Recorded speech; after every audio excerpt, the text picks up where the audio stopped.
Hey there, all you cool cats and kittens. Welcome to On the Sports Lines for our one of our two special shows that we're going to do over the next 2 weeks since there still is no current sports to talk about. This is the best and worst New York sports moments of all time, or our lifetime, or somebody else's lifetime. Over to my left is Mr. Jay Kaplan. Good evening, sir. Rabbi, how you doing? And down on my bottom, right over here, taking that whole space to himself. I know the word choice was poor. Here's Mr. Anthony Strait. Anthony, how you doing this evening? Hey, what's going on? So over the next 2 weeks, this week we're going to do the worst New York sports moments in history, and then next week we'll do the best New York sports moments in history. We had a little pre-production meeting draft style, and so we will do it in the order of which we drafted. We will each draft 2 moments each, and at the end we'll mention one honorable mention. All New York moments and New Jersey moments are allowed in this proceedings. We'll have some very heartbreaking moments this evening. Get ready for punches right at the gut all night long. So, Jay, you are first up. Please tell me the first worst sports moment that you picked to the world. All right, and I know this one is going to be a gut punch to all three of us here. 1995 Eastern Conference playoffs. Patrick Ewing's finger roll layup from 2 feet out, rims out, and the Knicks go down. And that probably ended the Ewing-Riley era, though nobody knew it at the time. I mean, think about what the Knicks had to do to even get to that point, guys. I mean, they reached a 3-1 series deficit. They reached a 15-point third quarter lead in Game 7. And then they set the play up. 5 seconds left, inbounding at midcourt. Harper passes to Ewing over by the foul line. Ewing takes a look over at Starks, says nah, puts it on the deck, takes off for the bucket. He gets by Derek McKee, who was a hell of a defender in that day. He gets a clear path to the bucket somehow, like their defense parts like the Red Sea. He goes up, finger rolls from 2 feet out. I mean, think about the number. That was a classic Ewing shot. The guy makes it 95 out of 100. This time it rims out. Dale Davis grabs the rebound. The Pacers hang on to win at the buzzer. I mean, I know like everybody both in the Garden and watching at TVs all around the tri-state were like, they just could not believe what they just saw. I mean, I have always wondered if Ewing could have kept his dribble for like another bounce so he could have dunked it instead of laid it in and take that risk. I mean, but talk about a gut punch. I mean, we're starting off with one of the biggest ones for every Knicks fan and for a certain generation of Knicks fans, guys, and I think we all kind of qualify.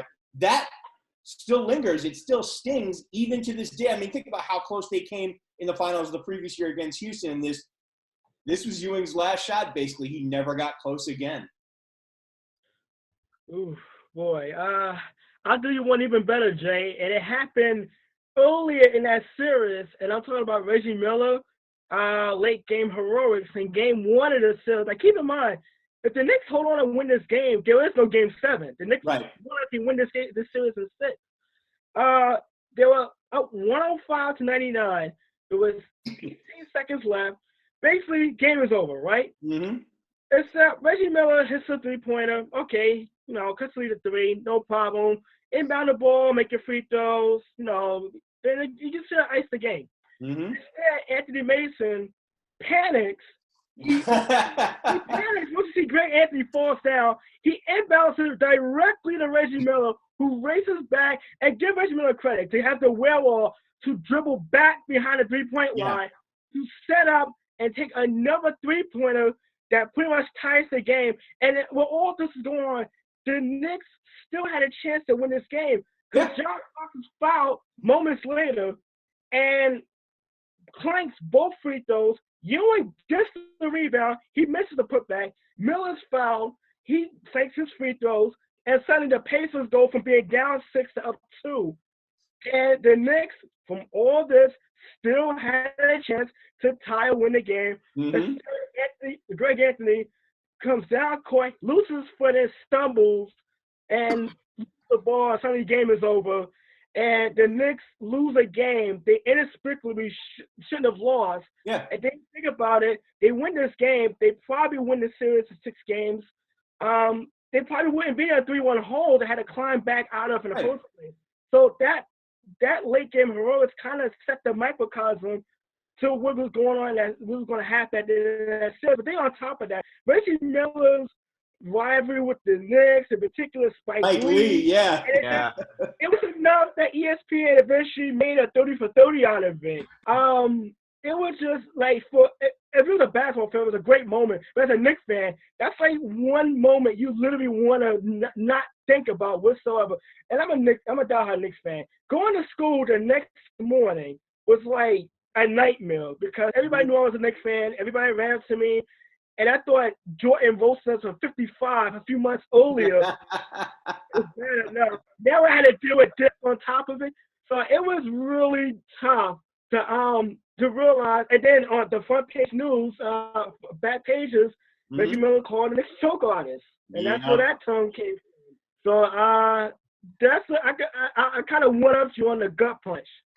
Well, I mean, if you think about it, I mean, they kind of go hand in hand, considering it was just a series of gut punches for the Knicks in that series. It was so disappointing for them to get cut down. You know, like I said, how far had they had come so close against Houston the year before, and to just, yeah. And then on top of that, you think about it. In that series, Reggie Miller got him again at the end of Game 4 and gave the Pacers a 3-1 series lead. Yep. So it ultimately ended the Pat Riley era. He goes down to Miami. Don Nelson comes in for half a season, and then at least Jeff Van Gundy taking over.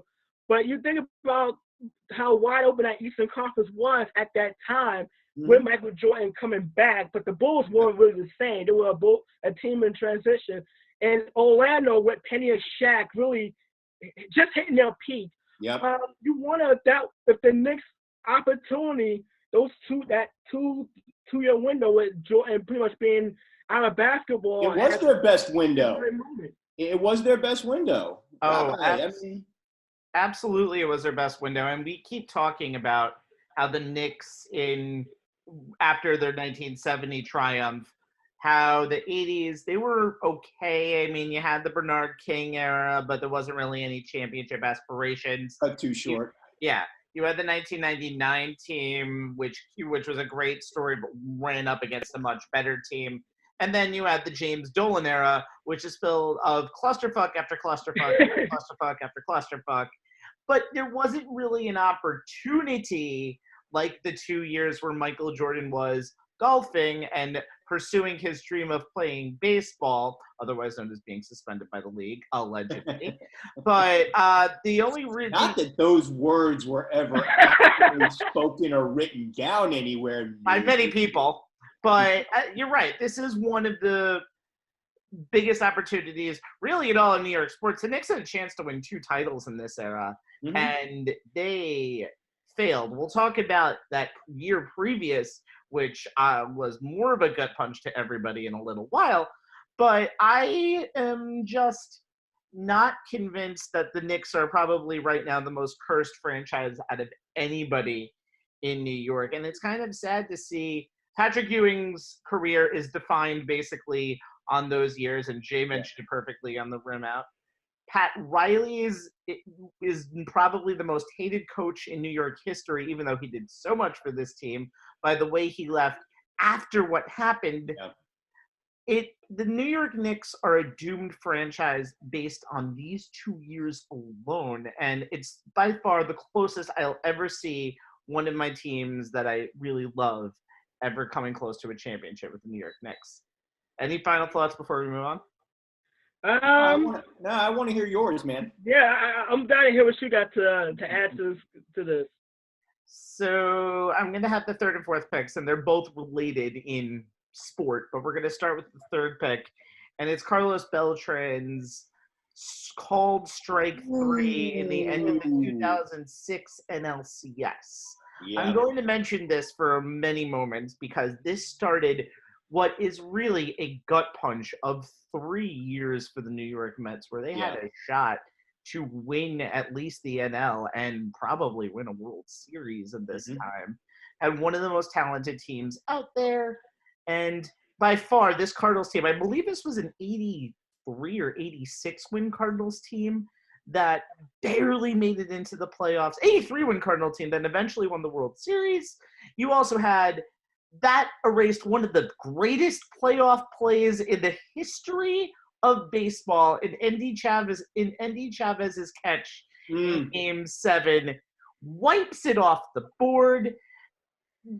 The Mets were rallying in the ninth inning, and it tarnishes the career of Carlos Beltran, and then he gets tarnished again by his very, very short stay as New York Mets manager. And it really has changed the fortune of the Mets franchise, because in that window of even the 2000 World Series team to 2008, they had a lot of good teams that just fell by the wayside. And that Game 7, all in particular, was the best moment. One other thing I want to mention, first, second, and third picks, all home games. So this makes it even more of a gut punch to everyone. Yeah, to add to that, you think about this, Carlos Beltran had some really good years with the Mets. I mean, 2006, he hit 40 home runs and was an all-star for most of his time with the Mets. And you add in the fact that they added Carlos Delgado, who was another great hitter, who had finally made the postseason after years of playing in Toronto, and pretty much the season ended after Labor Day. And you think about that Met team that they had played so well during that season, 96 wins. They were tied with the Yankees for the best record in baseball, and there was plenty of talk of a Subway Series, but the Yankees got knocked out in the divisional series by another surprise team, the Tigers, in 4 games. And then you think about the Mets NLCS.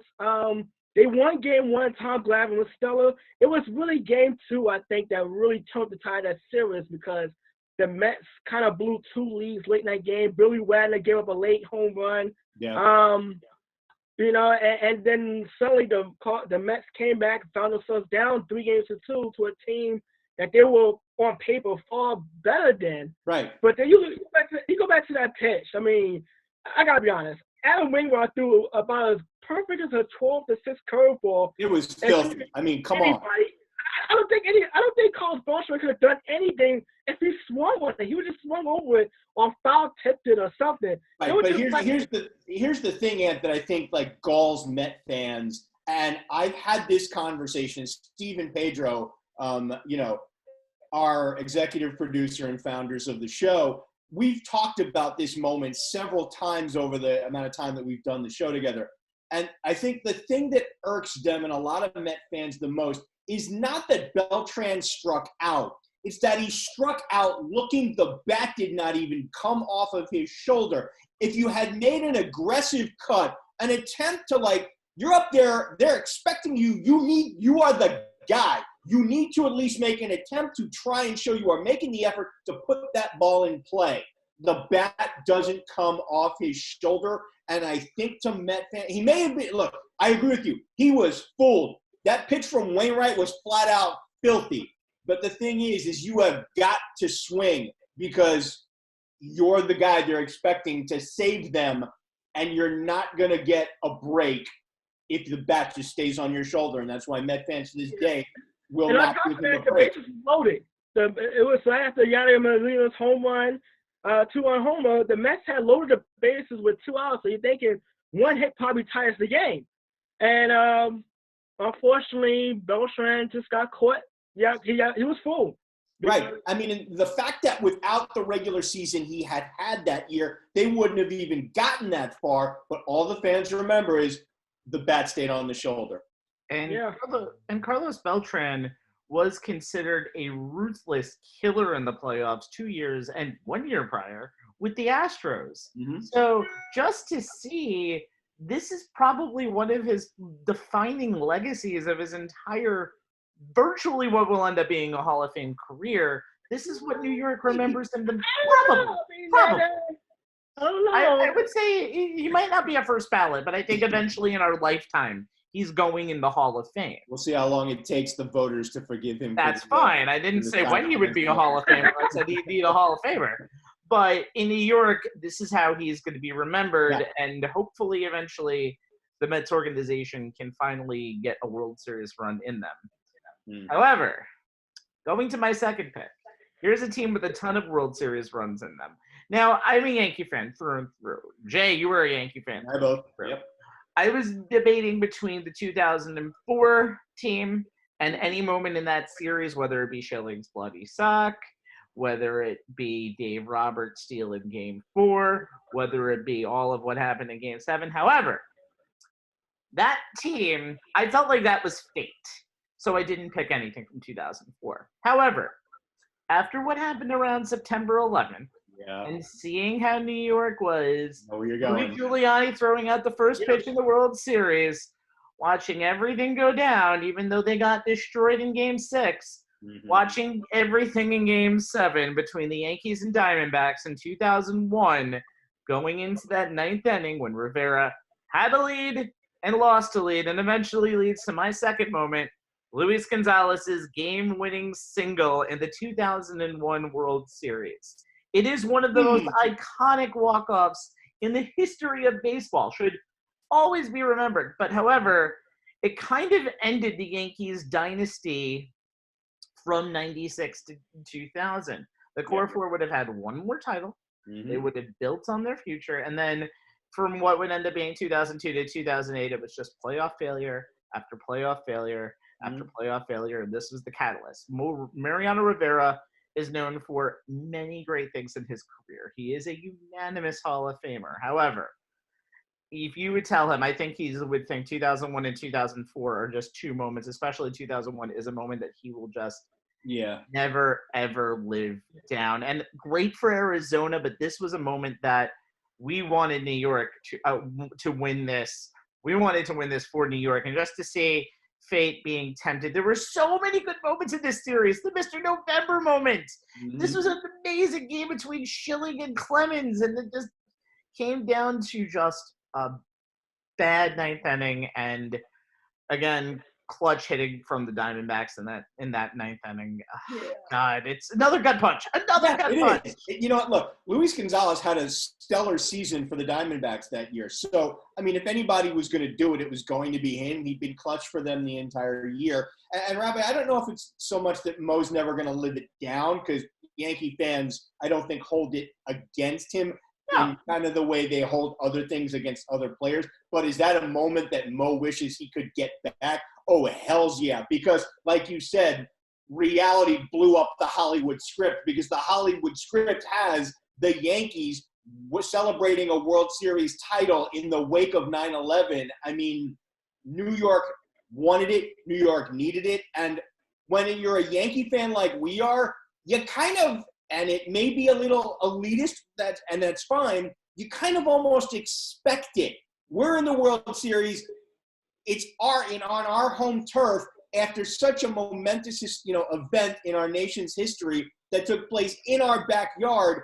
New York, forget about the Yankees, forget about the Steinbrenners, forget about the players. The city as a whole needed that. And to not get it, in that fashion, gut punch is the only way to describe it. You know what? I remember doing, about this time, I was in Pennsylvania. I was going to school out there. And obviously, the Mets been out of it by that time. They had missed the playoffs by 3 games. It was probably really the only time I remember actually openly rooting for the Yankees, because they were a New York team. It was my hometown that was being represented. But on top of that, I think it was the first time I think anyone wanted to actually rooted for the Yankees, because they saw what happened on 9/11, and that Hill was this Yankee team that people had hated for so long. Suddenly going with this great postseason run. You think about it, they knocked off the record-breaking Seattle Mariners in 5 games. Before that, came back from 2-0 to knock off the Oakland Athletics. You see the flip being prominent in that division series against Oakland. The flip. And then on top of that, you think about what happened in games 4 and 5. Byung-Hyun Kim probably lost a lot of sleep more than anybody that week, because he gives up the game-tying home run to Tito Martinez, and the very next night, he gives up a game-tying home run to Scott Brosius, and you think to yourself, if Mystique and Aura were nicknames, they would probably been the two most popular names in New York had the Yankees won that series if you had twin babies, because that was all about the Yankees pretty much during that time. And then Game 6, they got destroyed. Game 7, you think about this, Alfonso Soriano hit a home run off a pitch that was almost down to dirt that Coach Schilling threw. And, and you think about Mariano Rivera is normally lights out, and you think about the pitch Luis Gonzalez hit for a single, he jammed it with the cutter. I mean, normally there's an out on any other circumstances or broken back, because that's just how good Mariano Rivera's cutter was towards left-handed hitters. And another overlooked angle is Tony Womack opening up the inning with a base That's right. Base hit. A double. It was a double. That almost got Derek Jeter injured at second by Mariano Rivera. So there was a lot of things that kind of built up to that game-winning single. But like I said, like as a New Yorker, it was like we needed this championship. We needed this. In the worst possible way, whether you're a Mets fan or a Yankee fan, it was New York. That was the most important thing. And to lose in that heartbreaking fashion, it was just, it's still kind of hard for me to see. And I'm a Mets fan, and they re-aired the game, I think, a couple of weeks ago. And it was hard to watch. So I can imagine how Yankee fans feel, because you think about what happened to the Yankees, after that. The next year, they got obliterated by the eventual champion Angels in the division series, and it led to a lot of sweeping changes. JC Giambi ultimately came over and led to, Matsui being added, and A-Rod. You think about how the Yankee team that started in '96, and that was built from pretty much the core four, and then a lot of, players from the scrap heap like David Cone, Jimmy Key, even Darryl Strawberry, center fielders to be exact. Now they were becoming this all-star team with a bloated payroll that was just willing to do anything to get back to the promised land. And it was. They get back there to 2009. They suffered some really heart-wrenching defeats, including one that ultimately led to the end of Joe Torre's tenure as a Yankee manager. Yeah, I mean, they devolved back into the old bad habits of the Steinbrennerian era of the 70s, where it was buy the best free agents, as many as possible, because that's the only way they were going to get back. You have to buy a World Series title. I mean, and thankfully that was probably the last time that happened, because, the Yankees no longer engage in that type of, insane economics. But it's just that was a turning point for the franchise, and not in the way the city, the fans wanted or needed it to be. And it was unfortunate as to what on that night, and it's even unfortunate as to what it led to down the road until, 2009, when they finally, they won the World Series in the inaugural year of the new stadium. It's funny, though, because even though I am a big Yankee fan, I almost apologize for saying, oh, look at the gut punch. And then someone's like, you have 27 world championships. Please, all franchises go through gut punches. Yeah. Anthony, you are up with your second pick. You know what? This one's a gut punch because FS1 is re-airing this game in about 20 minutes. That's right. Thanks. It's 2010 Deshaun Jackson's walk-off punt return for a touchdown to beat the Giants. And if you are a Giants fan, the name Matt Dodge gives you nightmares. Yes. Because you think about this. Both teams came into that game at 9-4. The Giants was in control of their own destiny. They win even 2 of the last 3 games. They were in the playoffs. No worse than a wild card. And they jumped out to a 31-10 lead. Eli Manning threw 4 touchdowns, 3 of them to Mario Manningham. The defense has played as good for 3 quarters, had Michael Vick in check, who had just earlier that month went on a video game rampage against Washington on national television. That still to this day is like just unbelievable to watch. And suddenly you see, okay, he throws 1 touchdown. was a misplay by Kenny Phillips on top of it, a missed tackle that led to that one. All right, 31-17, still got the game in control. Then suddenly, Michael Vick leads him back down the field. Quarterback sneak, he gets in. It's 31-24. Now it's like, okay, this is not feeling too great. And then they give up another touchdown with under 2 minutes ago. And now you think, and the Giants' offense just stalled that entire fourth quarter after putting up the 31 points. And you're just thinking, okay, let's just try to stop the bleeding, get in overtime.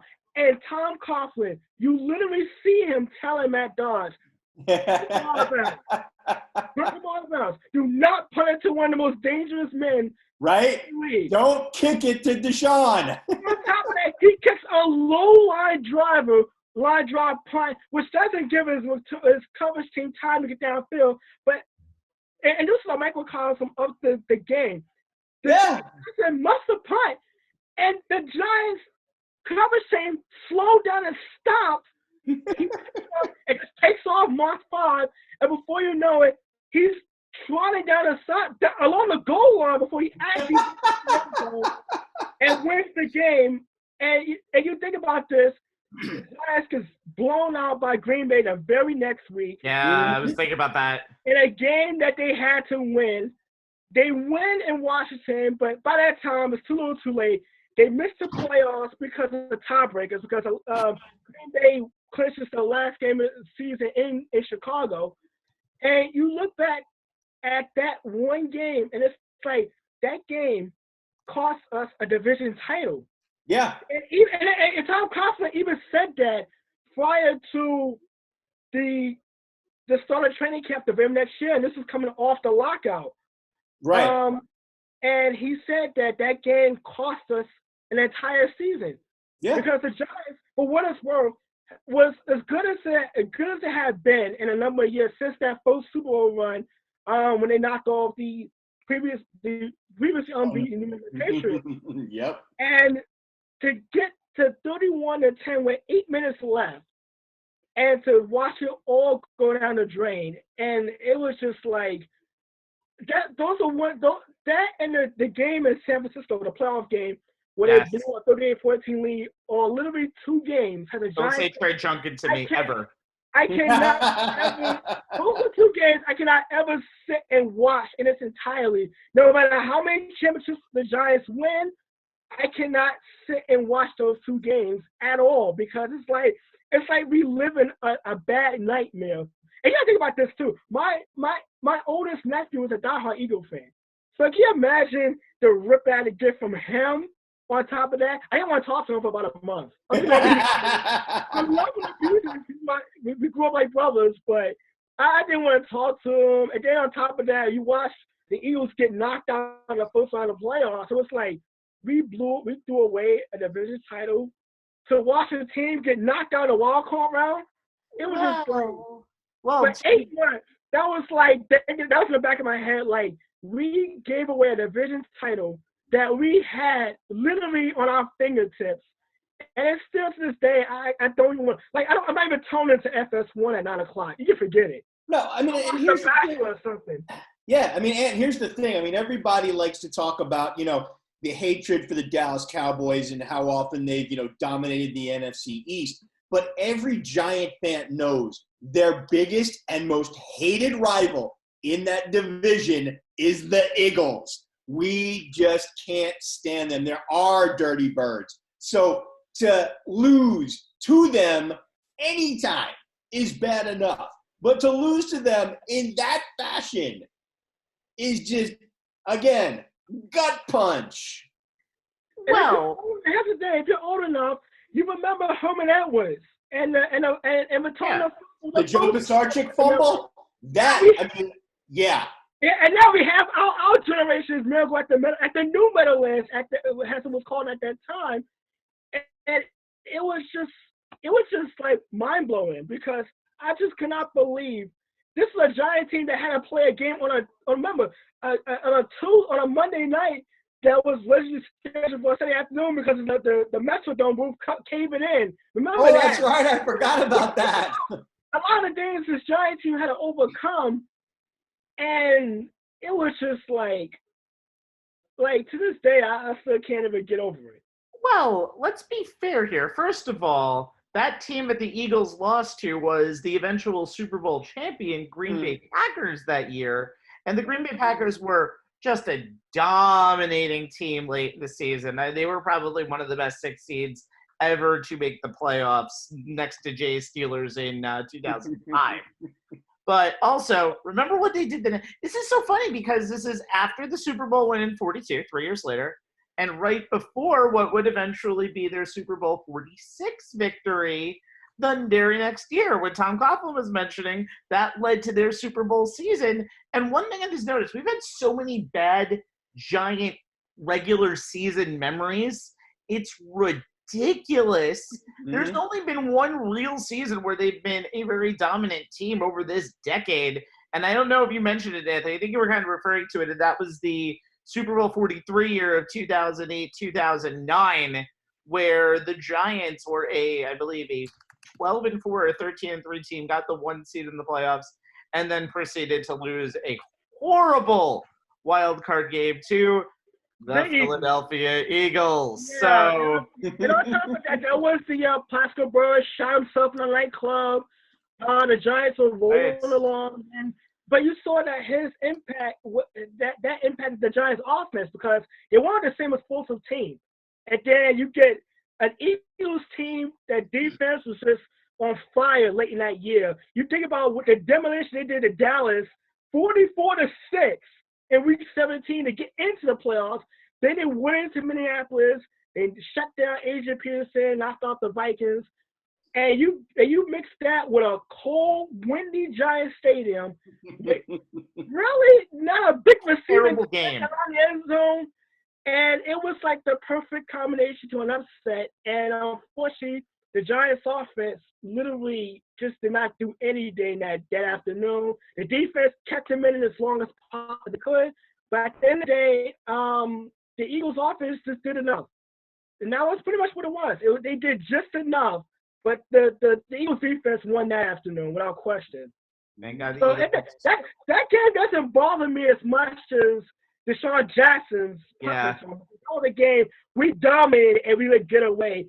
On that day in 2008, 2009, it was the Eagles. The Eagles were a better team. So it doesn't hurt me as much because I was like, yeah, we got to have our butts kicked, you know. But now I am at the end live, but I had to remember to filter myself just a little bit. Yeah, you can say whatever you need to here. It's all good. People on the internet. Jay, take us home. You know what? We've had a series of, gut punches one after another in this segment. So I'm going to end this one with one that's goes down as one of the worst moments in New York sports history, but is more of a humorous one than a gut punch. There are certain moments that, in sports that are more than just fodder for, worst of lists like we're kind of doing here. They kind of live in infamy, especially in this area of social media and meme generators. And the one that automatically springs to mind is the butt fumble. We've all seen this play, and Jet fans probably more than they'd like or admit to.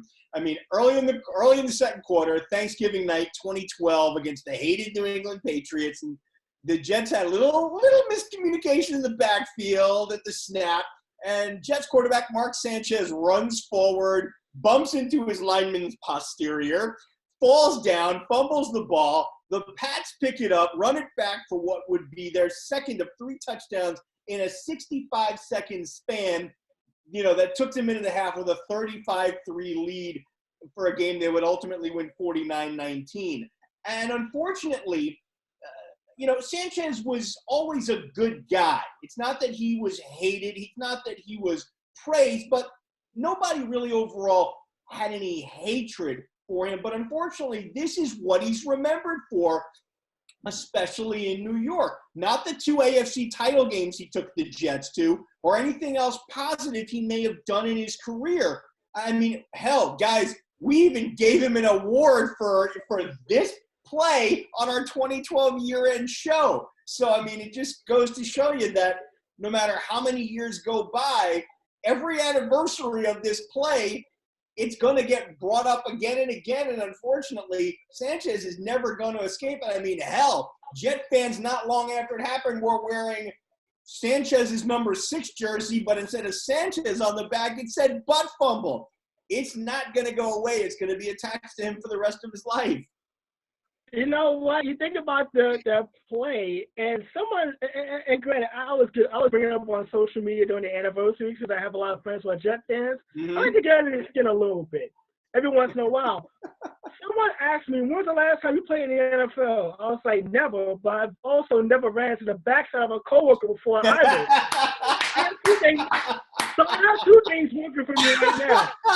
Like, you just think about that play, and it was like the most bizarre thing I've ever seen. First of all, we figure Mark Sanchez went into New England and beat Tom Brady in our playoff game. He went to Indianapolis and beat Peyton Manning in our playoff game. He went and he beat Phillip Rivers on the road in a playoff game. He was 4-0 on the road, in the playoffs, which was remarkable. Like he had a sounding both playoff record, and and that play was just like, okay, it's a broken play, maybe fall on it, live to survive enough. Look at the bus kick as it is. It was an embarrassing play, but it was just he ran directly into his own lineman and fumbled, and it led to a touchdown. It was such an embarrassing play that fireman Ed actually retired as a Jet fan for 3 years. I didn't think you could retire as a fan before in my life, but the radio airwaves just lit up, and we think about Mark Sanchez now, like that is literally the defining moment of his career. Yeah. Running into the backside of his own lineman and causing a fumble that got taken back for a touchdown. And even to this day, I think Chris Collins was somewhere still scratching his head on that one because NBC did that game on Thanksgiving night, and it was literally it's still the strangest play ever. It's like everyone's top 10 the most bizarre moments in sports history. Yeah. I'm going to look at this in a deeper way, and that didn't, no pun intended in any way, shape, or form. But I'm going to look at this in a deeper way as it just defined the Rex Ryan era of the New York Jets, who, by the way, for some dumb reason was still coached 2 years after this, and I don't know why. But Woody Johnson liked him. Oh, God, I hate Woody Johnson, too. So you just look at how this all started with the back-to-back AFC championships, the murderer's row of teams that the Jets won on the road against. And they ended up going up against better teams and the Colts and the Steelers in Super Bowls 44 and 45 respectively. Yeah. But this is the best chance for the Jets to get back to the Super Bowl. And then it went all downhill. And because of that, Rex Ryan, who is probably one of the worst freaking head coaches to ever coach in this area, had no clue of any X's and O's, always led it to its assistants. It's kind of a darker time than you would think for the New York Jets organization because they haven't really been back to any prominence since then. No. They're still looking for their way with Sam Darnold. They're a tortured franchise, but they haven't really had too many moments where they've been close to the precipice. 82, you have 98 with the Vinny Testaverde season, and then you have 2000, and then you have those 2 years in 2009 and 2010. Mm-hmm. And don't forget 97 when they lost that last game in Detroit in Bill Parcells' first season. There are so many bad moments for the Jets, but hopefully this organization can turn it around somehow. I don't want to give the butt fumble any more justice because, it's just a shameful moment in all of New York. It's a stain in all of New York sports. Again, no pun intended. You know what? I give Rex Ryan credit, though, because at least he was entertaining on Hard Knocks. So I give him that. Go get a goddamn snack, guys. All right. We do have an honorable mention to mention for our worst moments. So get ready for a few more gut punches. Jay, lead us off. I'm going to go with not something that happened on the field. I'm going to go with something that happened off the field, and that is the Alex Rodriguez contract. That drama, disaster, cluster, Charlie Foxtrot. I'll use the military terminology just in case my nieces and nephews watch this. I mean, you think about this, guys. He was already in the middle of a 10-year, $252 million deal that he had signed with the Rangers back in December of 2000. Then the Yankees take that contract on, and then not only do they do that, but he opts out in 2007, and then the Yankees turn around and give him an additional $275 million over 10 years. Guys, by the time they finished paying him, overall, they shelled out over $317 million.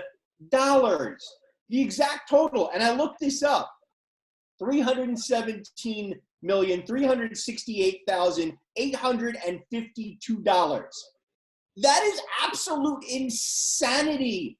I mean, to do that. And, you got to ask, at the end of the day, yeah, sure, in his 12 years with the Yankees, A-Rod hit 284 with 351 homers, almost 1,100 RBIs, won 2 of his 3 MVP awards. And, he was a positive factor when they won the World Series in 2009. But I'm sorry, guys. The way he carried himself, the drama he caused within that locker room, the more negative performances on the field, especially in the postseason, compared to the positive, at the end of the day, the juice to me and a lot of other Yankee fans, and Rabbi, you can weigh in on this as one of them who sat through this just like I did. To me, the juice was ultimately not worth the squeeze. And if it wasn't for the wrong Steinbrenner running the Yankees at the time, I don't think this would have happened. And I don't think the Yankees got as much out of it as they put into it by a country mile. And the fact that he's still going to make money off this contract through 2025 due to $36 million he got in deferred money from the Rangers. I'm sorry. This is the Yankees Bobby Bonilla type of situation. What's on top of that was he not only did Scott Boras announce that he was opting out, it was in the middle of the World Series game. So that kind of the 2007 World Series. The entire World Series. And obviously, that drew a lot of criticism. But then you think about this. Nobody was willing to give A-Rod not even close to that kind of money. And the Yankees outbid themselves. It was literally like a case of you outbid yourself for a player. You didn't even have to overpay. If you could have given him anything close to that. Like I think the closest team was the Cardinals, and that wasn't even near $200 million. And not even the years. It was like they gave them literally back at the bricks fund when they didn't have to. And then you think about that contract, it was just an anchor on the Yankees. Yeah. Literally the last 5 years of the contract. He had one. He helped the Yankees win the World Series in 2009. He went on a tour postseason stretch where he was virtually they couldn't get him out at one point. Mm-hmm. And from that point on, you just think about it, it's like they paid up all that money. He had some great regular seasons and even had a great comeback story year in 2015, helping the Yankees get to the wild card. But that contract to this day is like, you know what? As a Mets fan, we celebrate Happy Bobby Bonilla Day every July 1st because that's the day he gets a deferred payment that's going to continue on until he's in a wheelchair. You think that Yankee fans probably look at that A-Rod contract and it's like, yeah, I don't know if we can make fun of Mets fans. No, I mean, we don't use it to make fun of Mets fans. The thing is that it's bad enough that he came in with an ego, talking all of this smack about himself. And remember the picture of him kissing himself in the mirror? Thank you. And that's the thing. You're coming in to one of the toughest markets with one of the most critical fan bases. The Yankee fans just do not tolerate stuff like this. And the thing is that he came in and he was a drama queen from the minute he stepped into that dugout and put on the pinstripes, the stuff with Jeter. I mean, and he did not understand, and I have said this on the show more than once during this era, Jeter understood that sign that you slapped as you walked to the dugout. The quote by Joe DiMaggio, "I thank the good Lord every day for making me a Yankee." Jeter got it. Rodriguez never did. The proof that that Boris dropped that bombshell about him opting out during the World Series was further proof, because A-Rod had to have look at me, look at me, look at me. And Yankee fans don't appreciate guys like that, especially when they don't put up in the playoffs. No, Yeah, they have.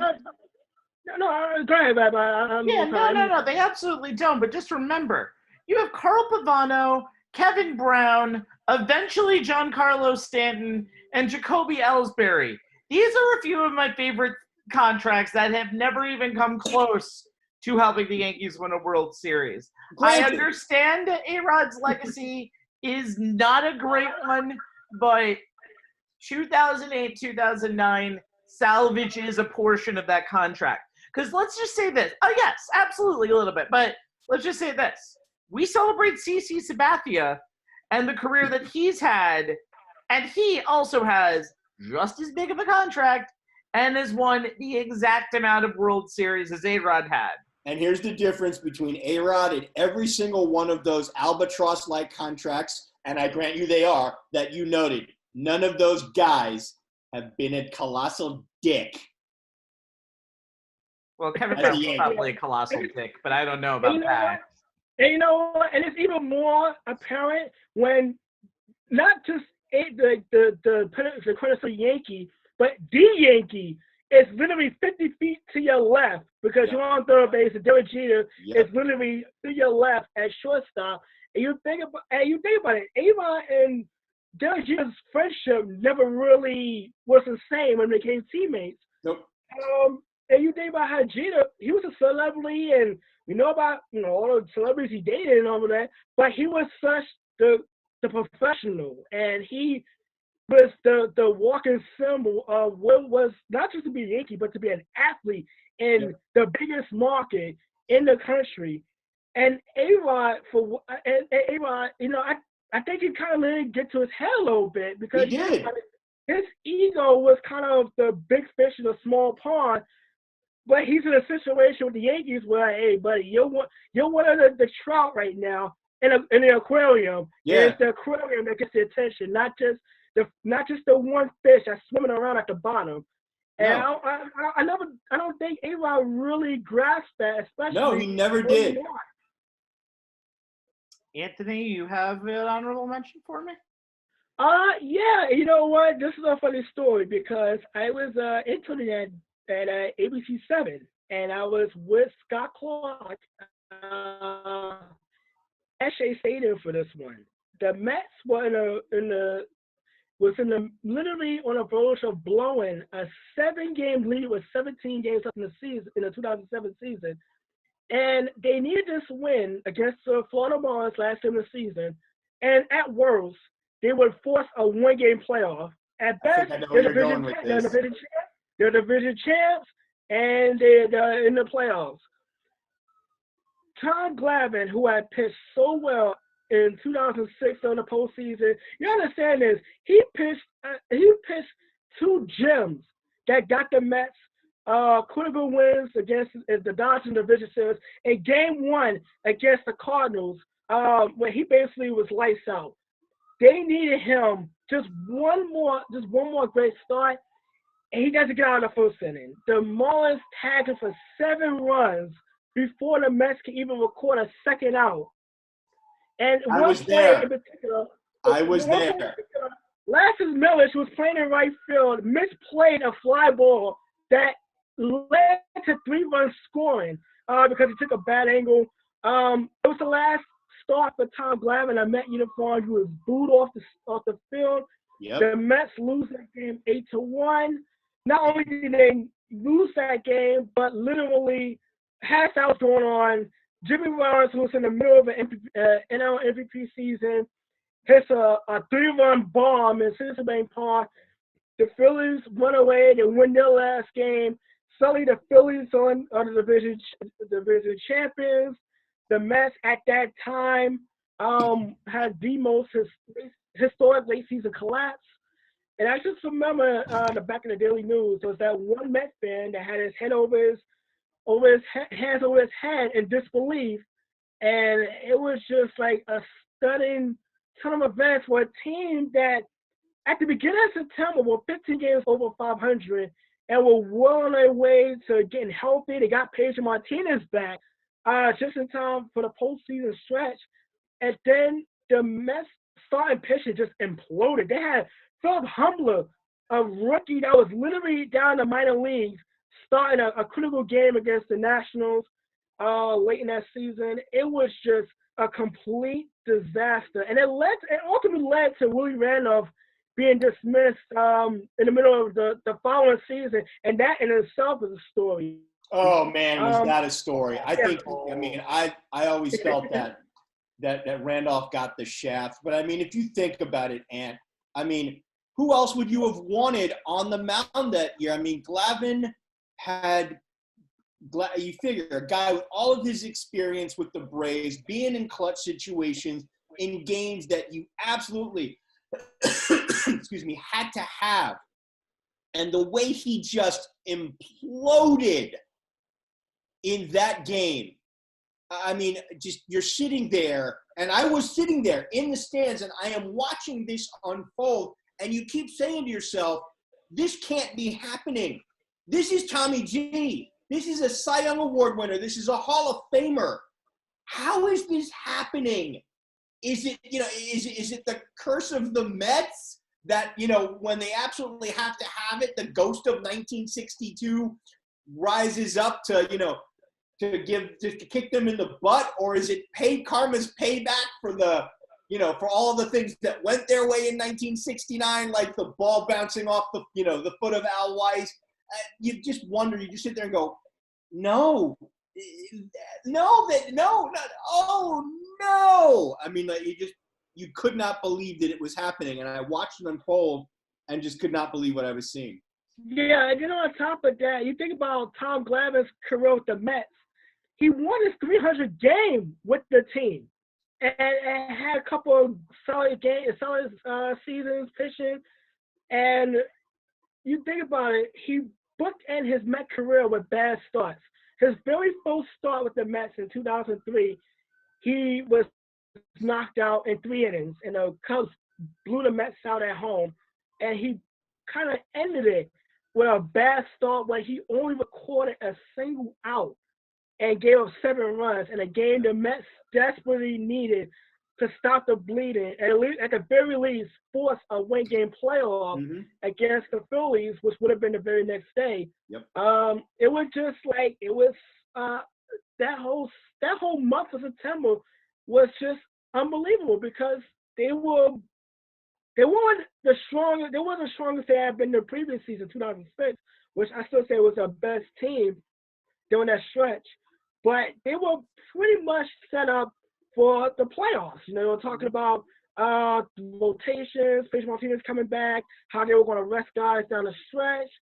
And then suddenly it started with losing 3 straight to the Phillies at home. And it's just snowballed from that point on. And that afternoon at Shea Stadium was like, you couldn't hit a pin drop.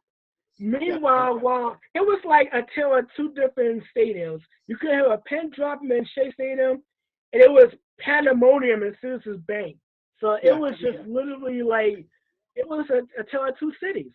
Yeah, I mean, and if you think about it, the Mets were on the wrong end of a collapse, just like they were on the right end back in '69, where the Cubs were in the situation the Mets were in that, the year we're talking about, and they just kept coming. And nobody in Chicago, the lead is big enough, But the Mets kept coming, and by the time the season was over, the Cubs had lost the lead, and the Mets had just came back to get them. And here, the Mets had a 15-game lead, right, Ant? I mean, like, you're like, come on, it's not going to happen. It's not going to happen. It only happens in the Bronx. The Yankees coming back from 14.5. The Mets aren't going to blow a 15-game lead. But, like you said, that month of September was an absolute disaster. Two things here before we continue on with my honorable mention pick. Number one, there are two moments that I thought, Anthony, you would have thought of, and that's Game 1 of both the 2000 and 2015 World Series for the Mets. Extra inning heartbreakers that basically changed the trajectory of both of those series. Surprisingly, all of the Mets picks were moments that could have got them into a World Series. And number two, one thing that was not mentioned in Tom Glavine's amazing, horrible performance in that last game of the season, John Maine, the day before, pitched what was probably up until that point, up until Carlos Santana did it, or Johan Santana, I'm sorry. Johan Santana's no-hitter, yeah. Did it. Maine had probably one of the best Mets performances in the history of their franchise pitching. I know there was a 15th game, but he was clutch. And then you had a Hall of Famer who basically ished the bed the very, very next day. There was a lot of momentum going into that game, too. And the Marlins were a really, really bad team. All right. I mean, everything was all lined up. I mean, Maine – you're right on spot on there, Rabbi, with Maine's game. That's why, you wouldn't have expected that from Maine. But, I mean, given that, oh, great, he does this, and we got Glavine going tomorrow. We got this. No, I mean, talk about, getting blindsided and whiplash and gut punched. All right, to close this out, let me give you my honorable mention. We kind of built on it at the beginning of the show with the Knicks dynasty in 1995, and now I will close down at the end of the show of mentioning the gut punch of the Game 7 of 1994, specifically John Starks going 2 for 18 in an 8-point affair. The team's second or third best player at the time always was the Batman to Robin to Patrick Ewing's Batman, and he had one of the worst games of his professional career. Yeah. And in a game where, if I believe Derek Harper or Ron Harper that went for 25? That game in Game 7, you had. It was the Knicks. I think it was Derek Harper. It was Derek Harper who went for 25 in that Game 7. A great performance all around, and John Starks couldn't hit anything. That Rocket series, by the way, was very interesting. Knicks were up 3-2 going into Houston for 6 and 7. All you needed to do was win 1. They lose Game 6 in heartbreaking fashion, then they lose Game 7 in heartbreaking fashion. Both were single-digit losses. Both were under 10 points. And this was the 1 year where there was no Michael Jordan. I know he was back in 1995, but it was different. And this was built for the Knicks to finally break through, especially after winning that 7-game series against Indiana. Right before that, it's a gut punch. And it's something that I could easily be saying the 1994 world champion next. And yeah, because you got to wonder, I mean, why, and I think every Knicks fan has wondered this, from the day after on talk radio up until even today, why Riley left him in. Starks could not shoot his way out of a paper bag that night, but he left him on the floor. I mean, come on, Riley. I mean, look, you got to know that, when a guy, even if he's one of your guys, and you trust him, and he's had great games, and he maybe have been instrumental in getting you to that point, but like a pitcher who doesn't have it, you got to yank him and get someone else in there who they may not win the game for you, but at least they're not going to shoot you out of the game. And Stark shot the Knicks out of that game and ultimately out of that series. Yeah, you think about this, too. You think about Pat Riley had options. He could have went with Hubert Davis. He could have gone with Greg Anthony. There was another option. Rolando Blackman. A lot of people was wondering why he never got off the bench. Why he never got off the bench throughout that series. That series had everything. I mean, it was low scoring. Neither team hit 100 points. Nope. It was interrupted. Game 5 was interrupted by the O.J. Bronco show. Right. Yep. On national the television. O.J. series. And it was just a bizarre series to watch. For a while, it was the lowest rated TV NBA Finals series on TV at the time. But the Knicks had it. They were up 3-2. John Starks had a great game 6. Keep this in mind. He scored 32 points, and had his 3-pointer attempt at the end tipped just enough by Hakeem Olajuwon to fall short of the basket.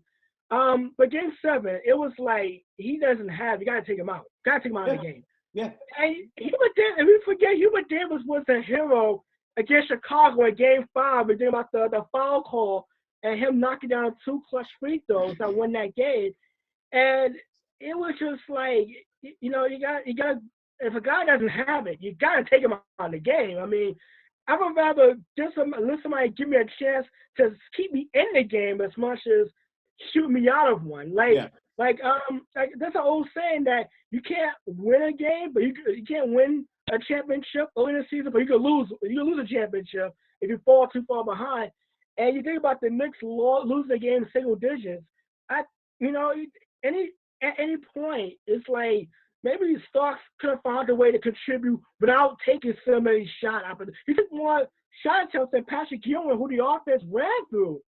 And it was just one of those nights, and to this day, you just think that Pat Riley, and I think even Pat Riley, to his own admission, would say maybe he stuck with him too long. You think? He did. 42 minutes. Like, you 42 minutes. You take 18 shots, he only makes 2. And you think about, he missed 9 3-pointer attempts on top of it, which is even worse. Yeah.